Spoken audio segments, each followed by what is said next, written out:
Olá, Carla Soraya, boa tarde a todos. Hoje nós viemos até o consultório do doutor que é cirurgião plástico.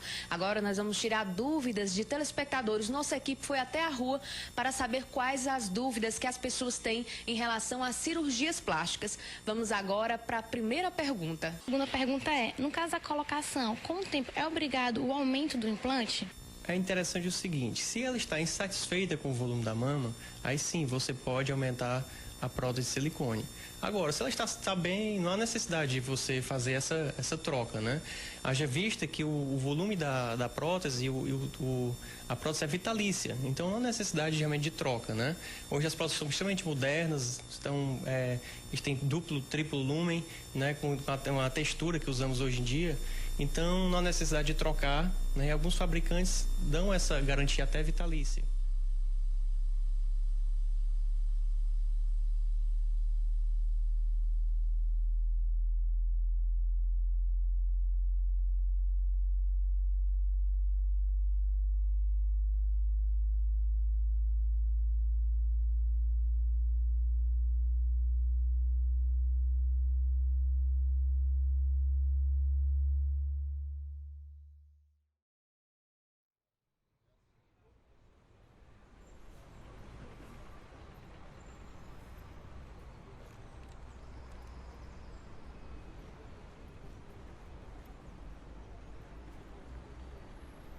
Negócio, né, da gente achar que a gente sempre tem que atingir um nível de beleza ou uma expectativa social de ser de uma forma específica.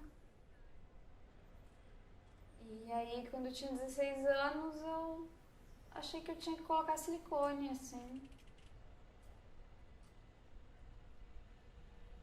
E todo mundo achou o máximo. E daí eu pus. E tanto que na época, assim, os meus pais foram super coniventes, assim, com o negócio. Eu acho que também eles estavam vivendo num momento que eles mesmos estavam fazendo várias cirurgias plásticas. E daí eu só entrei na onda.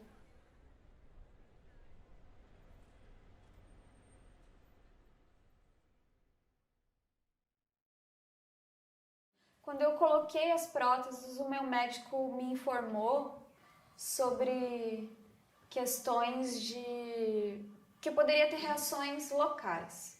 Então, tem gente que tem rejeição logo que coloca, ou tem infecções bacterianas, ou o corpo rejeita mesmo e a prótese tem que sair. Isso é bem raro de acontecer, assim, não tão raro quanto os médicos gostam de dizer, mas é mais raro. Agora, acontece uma coisa que eu fui informada na época, que se chama contratura capsular. A contratura capsular é o seguinte, toda vez que tem um corpo estranho dentro do seu corpo, o seu corpo cria uma cápsula em volta daquilo para proteger o corpo daquela coisa, né? Cria-se uma fibrose nessa cápsula que foi formada pelo próprio corpo.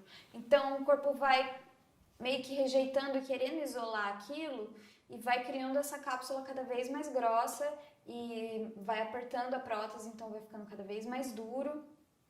E daí tem vários níveis, né, de contratura capsular. E às vezes elas são, assim, muito tensas. E aconteceu comigo, eu tive uma contratura capsular. Um dia, assim, eu acordei e o meu peito tava, tipo, um deles estava, tipo, super inchado e com febre e dolorido. E daí começou a endurecer, assim. E daí eu comecei a ficar meio desesperada, assim, do tipo, meu Deus, eu coloquei esse negócio quando eu tinha 16 anos. E é uma coisa que vai marcar a minha vida, assim. Você fica meio escravo de cirurgia, porque os médicos, alguns falam que as próteses são eternas e elas não são. Elas não são eternas. Quanto mais tempo você ficar com uma prótese no seu corpo, mais chances você tem disso causar problemas.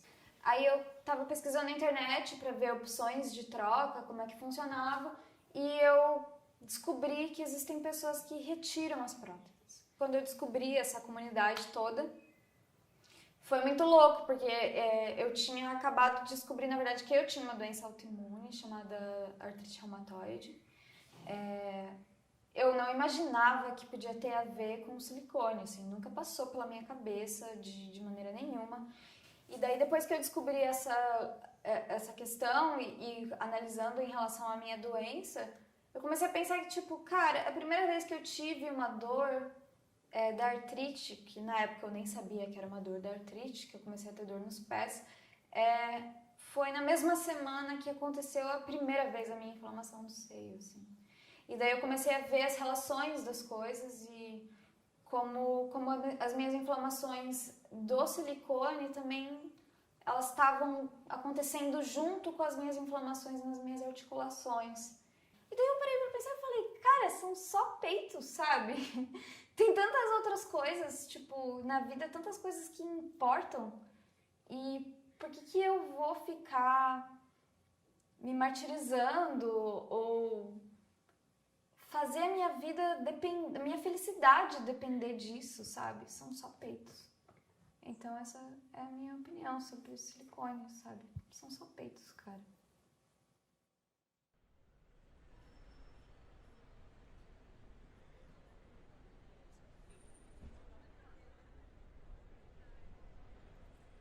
Então essa coisa de autoestima não teve nenhuma chavinha, entendeu? Que eu liguei no dia seguinte e minha vida mudou, eu comecei a me achar mais sexy, comecei a me achar mais bonita, né? Pelo contrário, eu continuei sendo a mesma pessoa.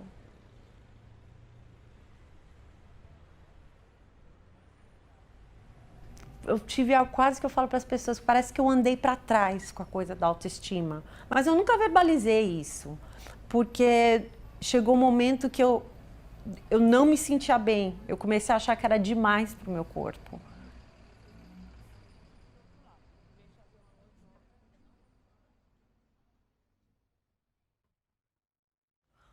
E faz um ano que essa coisa de ir atrás, de procurar na internet, que eu acabei caindo em 2 grupos dos Estados Unidos, no Facebook, depois 3 contas de Instagram que eu comecei a seguir. E depois o grupo da doença do silicone no Brasil. E aí as coisas foram assim meio que se alinhando e estou agora com cirurgia marcada, dia 9 de janeiro de 2020. E hoje em dia eu entendo que a dor que eu sinto, isso é uma coisa que ele viu na ressonância, é uma dobra que eu tenho no implante direito, e que o músculo, do jeito que o músculo anexou, também dobrou. E tem a contratura em cima disso tudo. Semana passada, estava deitada assistindo televisão, normal. Daqui a pouco, do além daquela apertada, assim, parece que estão apertando. E eu fiquei meio assim, segurando a respiração, comecei a relaxar, e aperta e fica tipo uma queimação. Parece assim como você distende um músculo, um ligamento, alguma coisa assim. E eu vivo com essa dor, né? E mesmo fazendo atividade física, aprendi a viver com essa dor. E que triste, né? Da gente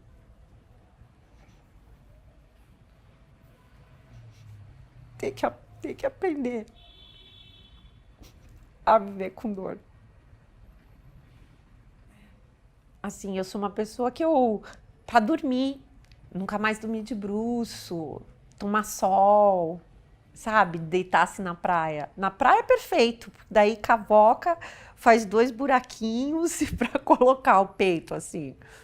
Mas é a coisa de dormir, e eu gosto de dormir muito de lado, é a coisa de dormir de lado e ter que acomodar um peito, que você tá pegando uma coisa que não é sua.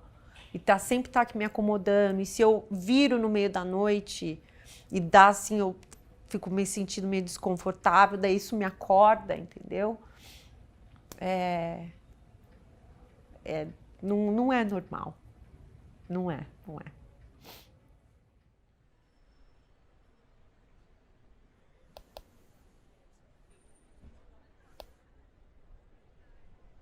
Eu procurei o cirurgião plástico para corrigir a flacidez das mamas.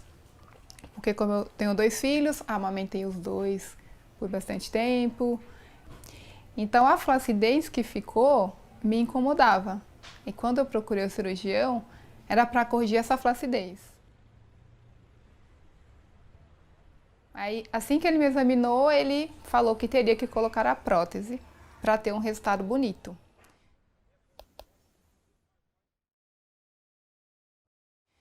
Eu relutei no começo, né? Não queria, não gostava da ideia de ter um corpo estranho.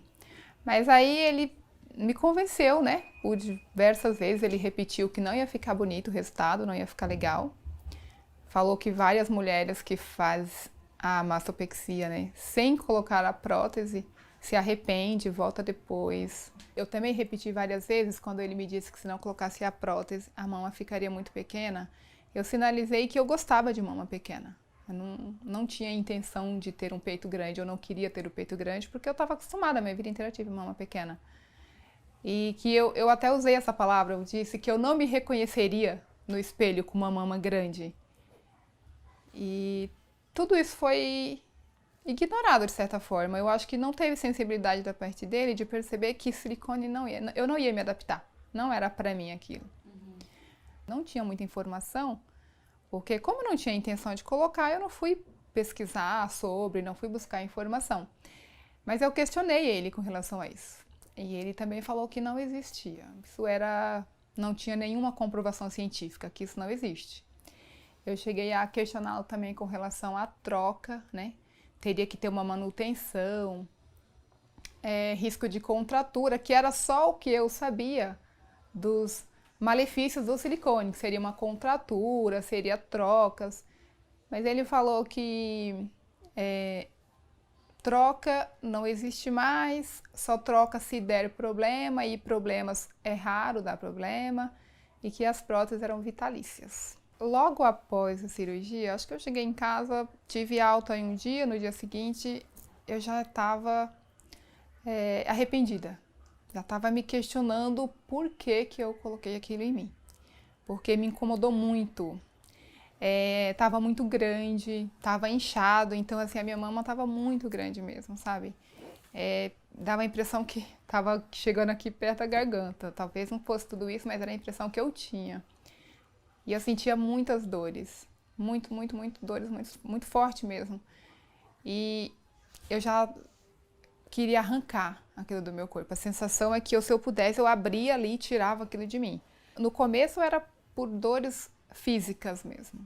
Físicas e emocionais ao mesmo tempo. Eu não sei qual que me incomodava, porque eram as duas bem intensas. Mas aí, com o passar dos dias, as dores físicas elas amenizaram, né? Foram ficando menos, só que o meu emocional estava totalmente abalado. Eu sentia dores para tudo, para dirigir, sentia muita dor. Eu trabalhava no final do dia, eu estava com muita dor. Eu sentia dores todos os dias. E eu não conseguia abraçar as pessoas, eu não conseguia abraçar os meus filhos. O meu filho, de 10 anos, ele é um grudinho, então ele adora ficar abraçando, e quando ele vinha me abraçar, eu afastava ele.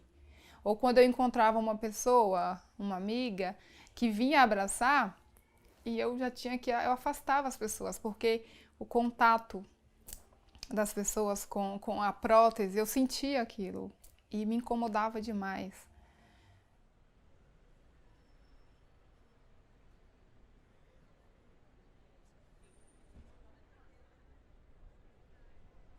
Eu sempre fui muito magra e por isso eu não tinha quase seio, e na adolescência eu via as amigas, enfim, já com o seio crescendo, e não foi o meu caso.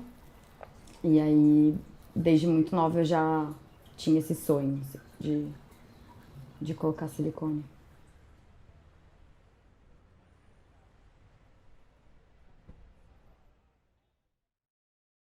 Eu tinha mais ou menos uns 14 sintomas, mas tem uns mais específicos e mais que eu tinha mais fortes, assim, que era principalmente a queda de cabelo, dores de cabeça. Eu chegava a tomar remédio dia sim, dia não, assim, eu não vivia sem um remédio de dor de cabeça na bolsa, de jeito nenhum, sabe? E eram dores que não havia muita explicação, não tinha por que eu ter. E fui em médico, tanto a queda de cabelo, eu fiz tratamento, fazia exame, não tinha resposta efetiva para aquela queda excessiva de cabelo. Tanto as dores de cabeça, eu fui em neuro, fiz exames e tudo mais, também não tinha resposta para isso. Eu tinha umas dores musculares que cheguei a fazer exames também, ressonância, tudo eu estava acompanhada de médico, porque eu fui atrás, porque eu sou muito preocupada, enfim, e acabava tratando, né, com remédio, com medicação e tudo mais, mas ela sempre voltou, os sintomas sempre voltavam, então eu nunca conseguia sanar. O ganho de peso, eu ganhei desde que eu sempre fui muito magra, né? Então eu pesava de 45 a 50 quilos. Eu ganhei 15 quilos nesses 10 anos de prótese. E o que não fazia sentido nenhum, também fazendo exame e tentando entender o porquê, com uma alimentação que de 10 anos pra cá só vinha melhorando. Então não fazia sentido. E nesse 1 ano e 9 meses de explante eu perdi 10 quilos sem fazer dieta e sem exercício físico. Não que eu me orgulhe disso, mas só para deixar bem claro que sem esforço, sem nada, eu realmente perdi esses 10 quilos, que para mim é inacreditável até hoje. Eu olho às vezes foto e eu fico um pouco chocada, sabe? Surreal assim para mim, porque eu sempre acompanhei muito os relatos no grupo americano de melhoras, principalmente dos sintomas que eu também tinha, e eu ficava, nossa, eu não queria colocar muita expectativa para não me frustrar. No fundo, eu esperava muito que eu melhorasse, mas eu tive muita cautela com isso, assim, eu tentava não colocar muita expectativa, mas hoje eu posso dizer que 95% dos meus sintomas praticamente zeraram. Que a gente tem uma lista no grupo de indicação de médicos, mas que nenhum deles levanta a bandeira da doença, assim. Todos eles continuam colocando prótese. A gente não tem nenhum, infelizmente, que esteja em prol da causa, sabe? Então, eu acho que vai demorar um pouco. É uma indústria que movimenta muito dinheiro, né? E aí isso automaticamente dificulta muito. Infelizmente, o dinheiro vem antes. Nesse tipo de indústria, o dinheiro vem antes do que a vida e a saúde das pessoas. Então, a gente tá, acho que, muito no começo de tudo. Então, nosso quadro chegou ao fim. Muito obrigado, doutor Ed Pinheiro, que sempre tira dúvidas de você, telespectador. Muito obrigado pela sua participação no Tarde Livre. Obrigado, Ingrid. Obrigado, Carla Soraya, e a todos. Estamos aqui para qualquer tipo de esclarecimento.